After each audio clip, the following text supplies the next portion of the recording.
சொல்லிட்டாங்க நம்ம வள்ளல் பெருமான். இவங்கெல்லாம் இப்பதான் ஆய்வு பண்றாங்க.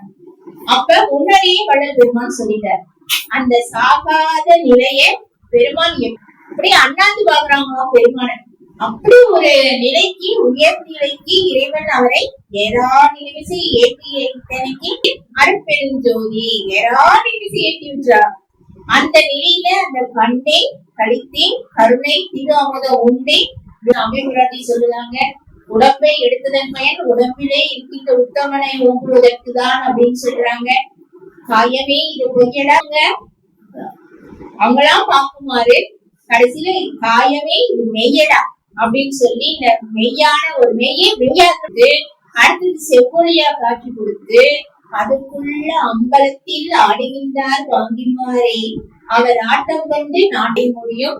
தியானம் பண்ணுகின்ற பொழுது பிரம்மா விஷ்ணு ருத்ரன் சதாசிவன் விந்து நாதம் பரவிந்து பரநாதம் திக்ராந்தம் அதிக்ராந்தம் கடந்து புரியாதது மேல தத்துவத்தின் மேல இறைவன் காட்சி எடுத்தான்.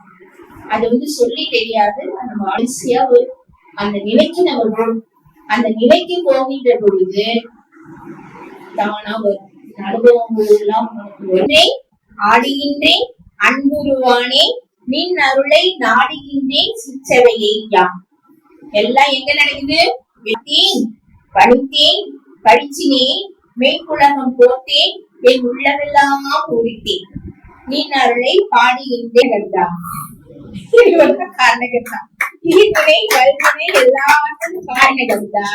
நம்ம செய்யற செயல் ஒவ்வொன்றா உனக்கு ஒரு டெக்கு. தீவினை செய்தா இதை நீ அனுபவி அப்படின்னு சொன்னார். அந்த மாதிரி தீவினை வல்வினை அப்படி ஆகட்டும்னு சொல்லுவாங்க. நீ நல்லதே நல்லதே செய்யி நல்லதே பண்ணு அப்படின்னு சொல்லி தருவாங்க, பெரியவங்க சொல்லி தருவாங்க. அந்த மாதிரி இறைவனுக்கு அடிமையாக இருந்து அடுத்தது பிள்ளையா மாறணும், அடுத்தது நண்பனா மாறணும். கடைசியில நீ அவ்வளவுனாலும் மேதையாக இன்ப விளைவை எல்லாம் தரக்கூடியவனாக யார் இருப்பார்னா இறைவன் தான் நமக்கு கூடவே வருவோம். அதுக்கு முயற்சி பண்ணணும். தீவிர முயற்சி, விருப்ப முயற்சி, அதிதீவிர முயற்சியை கொண்டு பெருமான் அடைந்த நிலையை நாமும் அடைவோம் என்று